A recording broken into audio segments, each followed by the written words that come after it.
तो loss of suppression में क्या होगा, लॉस ऑफ सप्रेशन में हम आपको समझने के लिए हम समझेंगे रेगुलेटरी टी सेल्स क्या होते हैं। तो regulatory T cells is a type of the T cells जिसका फंक्शन होता है to regulate the immune system. So immune system को रेगुलेट करने का काम होता है इन रेगुलेटरी टी सेल्स का। रेगुलेटरी टी सेल्स की हम शॉर्ट फॉर्म में इसको ट्रैक्स भी बोलते हैं, TREGS। ओके। अब लॉस ऑफ सेपरेशन में यूजुअली होता क्या है, तो लॉस ऑफ सेपरेशन में ये जो हमारे रेगुलेटरी टी सेल्स होते हैं ना, ये सही से काम नहीं करते। ठीक है, सेपरेशन होने की वजह से इनका हमारा दे डोंट वर्क प्रॉपरली। तो क्या होगा लॉस ऑफ सेपरेशन में, हमारा जो ट्रैक्स हैं, ट्रैक्स नॉट वर्किंग प्रॉपरली।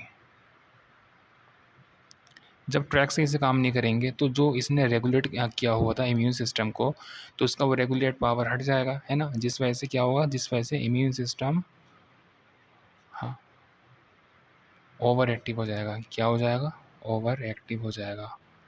ठीक है, और इम्यून सिस्टम के ओवर एक्टिव होने की वजह से अब क्या करेगा, इम्यून सिस्टम इतना ज़्यादा एक्टिव हो जाएगा कि इट इज़ ओवर एक्टिवेटिंग, जिसकी वजह से it will start attacking its own body sales.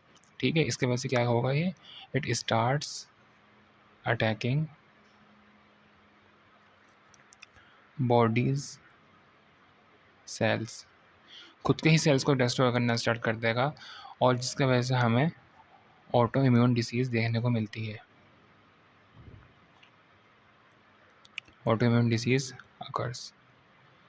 सो ये सब किसके वजह से हुआ, लॉस ऑफ सेपरेशन की वजह से।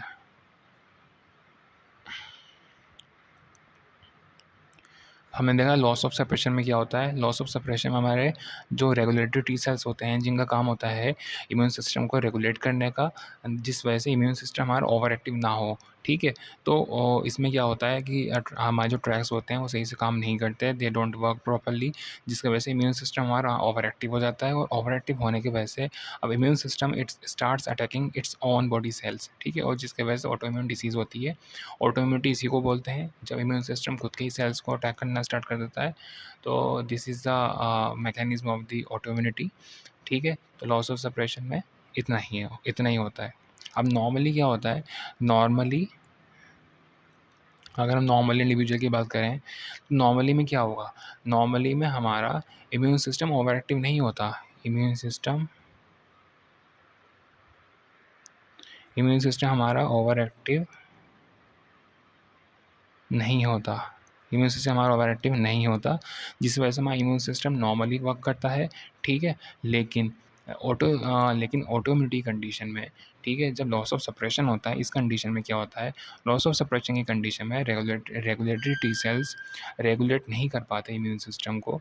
ठीक है, और उसके बाद इम्यून सिस्टम ओवर एक्टिव हो जाता है, जिसकी वजह से it start attacking its own body sales, और उसकी वजह से ऑटोइम्यून डिसीज़ होती है। अब लॉस ऑफ सेपरेशन का कॉज़ क्या होता है, ठीक है, मतलब ऐसी क्या कंडीशन होती है कि हमारे जो रेगुलेटरी टी सेल्स होते हैं वो सही से काम नहीं करते, दे डोंट वर्क प्रॉपर्ली।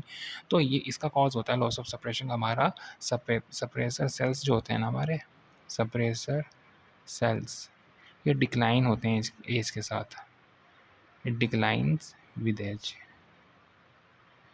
तो एज के साथ हमारे सप्रेसर सेल डिक्लाइन होना स्टार्ट कर देते हैं, और जब सप्रेसर सेल्स का डिक्लाइन होगा, there will be the loss of separation, and in the loss of separation we can see that the regulatory T cells don't work properly. Okay, it won't regulate the immune system properly, जिसकी वजह से immune system become over active, it will lead it start attacking its own body cells, which is a development of the autoimmune disease. Okay, so ये था हमारा another mechanism for the autoimmunity.